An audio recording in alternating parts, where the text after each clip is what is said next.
हातकणंगले मतदारसंघातून उमेदवारी जाहीर झालेले उमेदवार धैर्यशील माने आपल्या सोबत आहेत। नुकतंच त्यांनी सिद्धिविनायक गणपती मंदिरामध्ये जाऊन सिद्धिविनायकाचं दर्शन घेतलेलं आहे। रिद्धी सिद्धीचा हा देवता आहे आणि सगळे विघ्न हरतो। काय नेमकं मागितलं गणपतीकडे? माझ्या मतदारसंघातील आम जनतेनं माझ्यावर विश्वास ठेवून मला खासदार मागच्या वेळी केलं आणि त्यांची सेवा करण्याची संधी दिली। विघ्नहर्त्याच्या आशीर्वादानं परत एकदा माननीय एकनाथजी शिंदे साहेब, आदरणीय नरेंद्रजी मोदी साहेब, त्याचबरोबर देवेंद्रजी फडणवीस, अजितदादा पवार या सर्वांच्या नेतृत्वाखाली महाराष्ट्रामध्ये परत एकदा नेतृत्व करण्याची संधी माझ्या आम जनतेनं मला द्यावी आणि त्याच्यासाठी खऱ्या अर्थानं परमेश्वरी आशीर्वाद माझ्या पाठीशी असावेत आणि त्याचबरोबर माझ्या मतदारसंघातल्या आम जनतेच्या पाठीशी असावेत अशा पद्धतीची प्रार्थना मी सिद्धिविनायकाच्या चरणी त्या ठिकाणी केली। आज मला मनापासूनचा आनंद आहे की कालच एकनाथजी शिंदे साहेबांनी आम्हा सर्व खासदारांशी बोलून आम्हाला कामाला लागण्याचा आदेश या ठिकाणी मतदारसंघामध्ये दिला आहे आणि त्या पद्धतीनं सिद्धिविनायकाचा आशीर्वाद घेऊन आई अंबाबाईच्या दर्शनाला मी चाललो। नक्कीच काल रात्री 1:30 वाजेपर्यंत ही सगळी खलबतं सुरू होती। तुम्ही सुद्धा त्या ठिकाणी उपस्थित होतात। काय नेमकं घडलं या बैठकीत? अनेक मतदारसंघांचे काही विषय होते, ते सन्माननीय मुख्यमंत्री महोदय असतील यांच्यासमोर या ठिकाणी चर्चा झाली। पार्टी अंतर्गत काही विषय होते तेही या ठिकाणी मुख्यमंत्र्यांच्या बरोबर या ठिकाणी चर्चा झाली।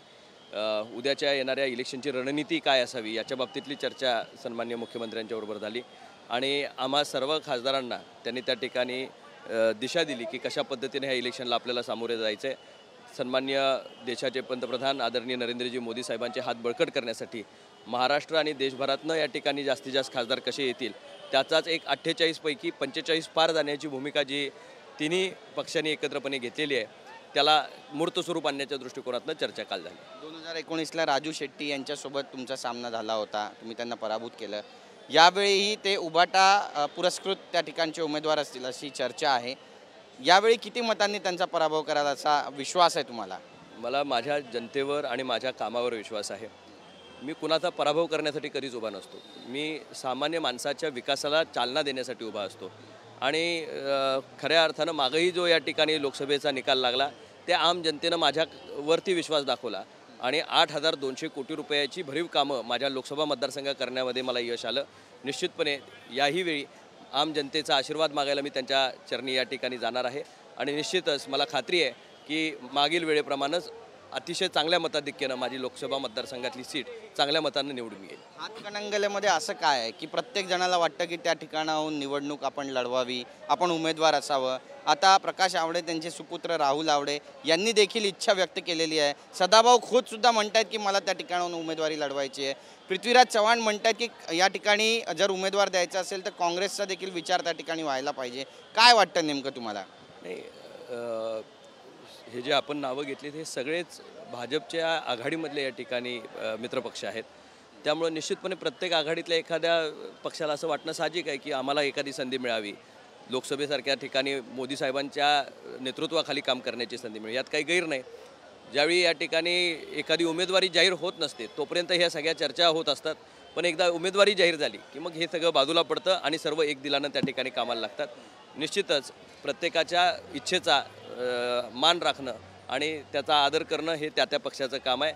निश्चितपणे पक्ष नेतृत्व त्याचा आदर करेल आणि चांगल्या पद्धतीनं पुढचं नियोजन आमचं जे लावायचं आहे त्याच्यामध्ये या सगळ्यांचा सहभाग या ठिकाणी राहील। त्यामध्ये तुमचं काम वाढणार नाही का? कारण या सगळ्यांना एकत्र घेऊन, मित्रपक्षांना एकत्र घेऊन तुम्हाला पुढे जायचं आहे, प्रचार करायचा आहे। यामध्ये मनाचा दुरावा काही असत नाही, इच्छा असणं म्हणजे काही चूक नाही आणि एखाद्या प्रक्रियेमध्ये एखादा कार्यकर्ता इच्छा व्यक्त करत असेल तर निश्चितपणे जिवंत लोकशाहीचं ते लक्षण आहे आणि आज बरेच मंडळी आपापल्या परीनं प्रयत्न करत असतात, काम करत असतात आणि ज्यावेळी एखादा निर्णय होतो तर त्या निर्णयाची बांधील राहून त्या ठिकाणी ते मंडळी एकरूप होऊन त्या ठिकाणी काम करतात। मी मागचं आपल्याला उदाहरण देईन की बऱ्याच अशा वेळी या ठिकाणी इलेक्शन झालेत की ज्याच्यामध्ये एकत्रपणे ज्यावेळी इलेक्शन क्लॅरिटी नसती त्यावेळी अनेक पैलू पडलेले असतात, पण ज्यावेळी इलेक्शन क्लिअर होते त्यावेळी हीच टीम म्हणून त्या ठिकाणी काम करत असते। नक्कीच हे जेवढे इच्छाधारी उमेदवार आहेत या सगळ्यांची मोठ धैर्यशील माने कशा पद्धतीनं मांडणार आहेत, एकत्र घेऊन कसं जाणार? कारण आता शौमिकाजींचं पण नाव समोर येतं, शौमिका महाडिक त्यांनी सुद्धा इच्छा व्यक्त केली अशी माहिती देवेंद्र फडणवीसांची स्वतः भेट घेत आहेत सदाभाऊ खोत, काय म्हणाल? नाही, अनेक उमेदवार इच्छुक असणं साहजिक आहे, मी मगाशी ज्याचा आपल्याला उल्लेख केला, पण सर्वांचाच एकच उद्देश आहे की नरेंद्रजी मोदी साहेबांचे हात केंद्रस्थानी या ठिकाणी बळकट झाले पाहिजेत।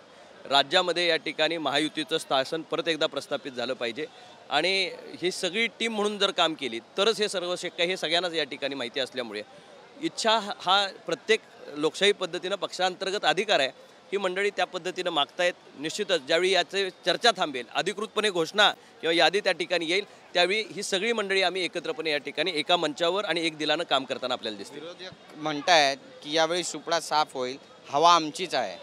खरं वाटतं तुम्हाला? संजय राऊतांनी सुद्धा वक्तव्य केलं आहे. बाळासाहेब थोरात म्हणतायत की अबकी बार आम्ही 40 पार करू. हवा ही फुग्यामध्ये असते आणि भ्रमाचा फुगा एका साध्याशा टाचणीनं सुद्धा फुटतो. मी मुद्दामून या ठिकाणी सांगेन, मी हवेवर राजकारण करणारा माणूस नाही, जमिनीवर काम करणारा माणूस आहे. आणि जी माणसं जमिनीवर असतात ते हवेतल्या गप्पा करत नाहीत. आज कामाच्या रूपानं एकनाथ शिंदेसाहेब संपूर्ण महाराष्ट्राच्या कानाकोपऱ्यामध्ये जाऊन पोहोचलेत. महायुतीचं शासन घराघरापर्यंत या ठिकाणी जाऊन पोहोचलं आहे. शासन आपल्या दारीच्या निमित्तानं कोट्यावधी लोकांच्यापर्यंत शासकीय योजना कधी नाही ते या ठिकाणी जाऊन पोहोचलेत. आणि मुख्यमंत्री कसा असावा किंवा शासन कशा पद्धतीनं चालवावं याचं एक मूर्तिमंत उदाहरण गेल्या 2-2.5 वर्षामध्ये या ठिकाणी मुख्यमंत्र्यांनी घालून दिलं आहे. त्याचा फायदा सर्वच राज्यातल्या उमेदवारांना त्या ठिकाणी होणार आहे. राहुल आवाडे मतदारसंघामध्ये निवडणूक लढवण्यावर ठाम आहे. तुमच्या अडचणी वाढवत आहेत असं वाटतं का तुम्हाला? राहुल बैठका सुद्धा घेत आहेत त्या. अनेक पक्षाचे उमेदवार अनेक ठिकाणी राज्यामध्ये त्या ठिकाणी इच्छुक उमेदवार बैठका घेतात, त्यांची चर्चा असते. निश्चितपणे वरिष्ठ नेते मंडळींची एकदा चर्चा झाली, डायलॉग एस्टॅब्लिश झाला आणि आपल्यामध्ये अंडरस्टँडिंग तयार झालं की हे सगळ्या गोष्टी बाजूला पडतात. मगाशी जे आपल्याला सांगितलं त्यावेळी एक दिलानं सगळी मंडळी कामाला लागतात. मी गणपतीच्या इथे आलात, देवाकडे काय मागितलं तुम्ही? मी निरपेक्ष भावनेनं परमेश्वराकडे जातो, कारण देवाला सगळंच माहिती असतं. मी काय मागणार? माझ्या आयुष्याला किंवा माझ्याबरोबर असणाऱ्या, माझ्यावर प्रेम करणाऱ्या, माझ्याबरोबर सगळ्या हितचिंतकांना आणि त्याचबरोबर जे माझ्याबरोबर नाहीत त्यांनाही खऱ्या अर्थानं परमेश्वरानं चांगलं आयुष्य, चांगलं निरोगी आयुष्य आणि भरभराट त्यांच्या आयुष्यामध्ये करावी. खऱ्या अर्थानं ज्यावेळी एखादा माणूस अपेक्षेनं एखादी गोष्ट करत असतो ती परमार्थाला लागत नाही. मी परमेश्वराकडे जाताना कधीही अपेक्षा देऊन त्या ठिकाणी जात नाही. परमेश्वराच्या चरणी मी नतमस्तक होऊन मला जे या ठिकाणी आजपर्यंत सेवा करण्याची संधी दिली, याच्या पुढं जी सेवा करण्याची संधी देणार आहे त्याच्याबद्दल मी ऋण व्यक्त करतो, त्याचे आभार मानतो. मी फक्त आभार मानण्याचं काम परमेश्वरापर्यंत करतो, काही मागण्याचं काम मी कधी करत नाही. एक अत्यंत महत्त्वाचा प्रश्न आणि शेवटचा प्रश्न असेल हा, की जो उठाव तुम्ही केला यानंतर बऱ्याचशा चर्चा झाल्या, गद्दारी केली, पाठीत खंजीर खुपसला, तुम्ही नेहमी विकासाचं राजकारण करत असला असं तुम्ही तुमच्या भाषणातही म्हणालेला होतात आणि बऱ्याचशा त्रुटी होत्या त्यासुद्धा तुम्ही दूर करण्याचा प्रयत्न केला, पण ते होऊ शकलं नाही. जनतेमध्ये जो काही आता मेसेज जातोय की हे सगळे गद्दार आहेत, यांना आपल्याला यांची खरी जागा दाखवायची, तुम्ही जनतेला काय सांगू इच्छिता? गद्दारी ही विचारांशी असते, व्यक्तीशी नसते. ज्यावेळी माणूस व्यक्तिगत राजकारणामध्ये अडकतो त्यावेळी त्याचं राजकारण संकुचित व्हायला सुरुवात होतं आणि सेल्फ सेंटर्ड राजकारण हे कुठल्याही राज्याला, देशाला पुढे घेऊन जाणारं त्या ठिकाणी नसतं. आज आम्ही जो एकनाथ शिंदे साहेबांनी जो उठाव केला हा बाळासाहेबांचे विचार जिवंत ठेवण्यासाठी, सर्वसामान्य शिवसैनिकाचा अस्मिता जिवंत ठेवण्यासाठी, स्वाभिमान जिवंत ठेवण्यासाठी या ठिकाणी त्यांनी जो उठाव केला. त्याला प्रतिसाद संपूर्ण राज्यामध्ये या ठिकाणी मिळाला. अनेक आमदार त्याच्याबरोबर त्या ठिकाणी सामील झाले, आमच्यासारखे खासदार त्या ठिकाणी सामील झाले. जर पहिल्यांदाच एक चूक झाली नसती तर बाकीच्या चुका झाल्या नसत्या. महायुतीला त्या काळामध्ये मॅन्डेट मिळाला होता. शिवसेना भाजपची युतीचं शासन या ठिकाणी महाराष्ट्रामध्ये स्थापित झालं होतं. विरोधी पक्षाला घेऊन तोडमोड करून ज्यावेळी या ठिकाणी मॅन्डेटच्या विरोधात शासन या ठिकाणी तयार केलं जातं त्यावेळी खऱ्या अर्थानं लोकशाहीचा पहिला खून झालेला असतो आणि लोकशाही तिथंच लोप पावलेली असते. आता गद्दारी म्हणण्यात काही अर्थ नाही, कारण जी विचारांशी गद्दारी झाली, जी आयडिओलॉजीशी गद्दारी झाली, फक्त सत्तेभोवती सारीपाट मांडला गेला, याचा परिणाम खऱ्या अर्थानं येणाऱ्या काळामध्ये सर्वत्र महाराष्ट्राच्या राजकारणावर आपल्याला झालेला दिसतो. पण भविष्य काळामध्ये माझी गणरायाच्या चरणी प्रार्थना आहे की हा विघ्नहर्ता आहे, या राज्यावर आलेली सगळी विघ्न त्यांनी दूर करावी आणि एक सामाजिक मानसिक स्थैर्याचं राजकारण आणि समाजकारण ह्या राज्यामध्ये परत पुनर्स्थापित व्हावं. तरुणाईला याच्यामध्ये आकर्षण वाटावं, लोकांना त्याचा आदर्श वाटावा, अशा पद्धतीचं काम सन्माननीय एकनाथजी शिंदे साहेबांनी 2-2.5 वर्षामध्ये मुख्यमंत्री म्हणून या ठिकाणी केलं आहे. निश्चितच येणाऱ्या काळामध्ये महायुतीच्या सर्व जागा निवडून आणण्यासाठी हा एक प्लॅटफॉर्म त्यांनी त्या ठिकाणी तयार केला आहे आणि वर मोदी साहेबांचं नेतृत्व आहे, खाली महायुतीमध्ये या ठिकाणी तिन्ही नेते एकत्रपणे राज्यामध्ये काम करतात आणि विकासात्मक आणि रचनात्मक कामामध्ये आपला वेळ घालवतात. एक ऑर्गनाइज सिस्टीम महाराष्ट्राला विकसित करण्यासाठी म्हणून त्यांनी डेव्हलप केलेली आहे आणि त्याचा फायदा महाराष्ट्रातल्या आम जनतेला प्रत्येक सेक्टरमधल्या त्या ठिकाणी करून देण्याचा प्रयत्न ते करतायत. आमच्या सगळ्यांचं पाठबळ ह्या सगळ्या प्रक्रियेला आहे. आमच्याशी बोलल्याबद्दल आणि खूप खूप शुभेच्छा तुम्हाला निवडणुकीसाठी सुद्धा. तर आपण पाहतोय या ठिकाणी आपली भूमिका मांडलेली आहे धैर्यशील माने यांनी आणि गजाननाच्या चरणी लीन होऊन त्यांनी आशीर्वाद मागितलेला आहे. आता हातकणंगलेला जाऊन प्रचाराला सुरुवात करतील. ग्रीन सिग्नल मिळालेला आहे, त्यामुळे हातकणंगलेचे अधिकृत उमेदवार ते असतील असं बोललं जातं आहे. अधिकृत यादी कधीपर्यंत जाहीर होईल हे पाहणं महत्त्वाचं ठरेल. कॅमेरा पर्सन योगेश गुरवसह गिरीश गायकवाड, TV9 मराठी, मुंबई.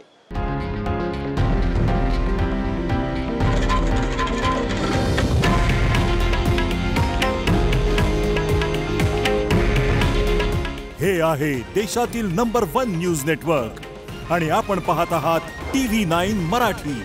काळजी तुमची, हित महाराष्ट्राचं.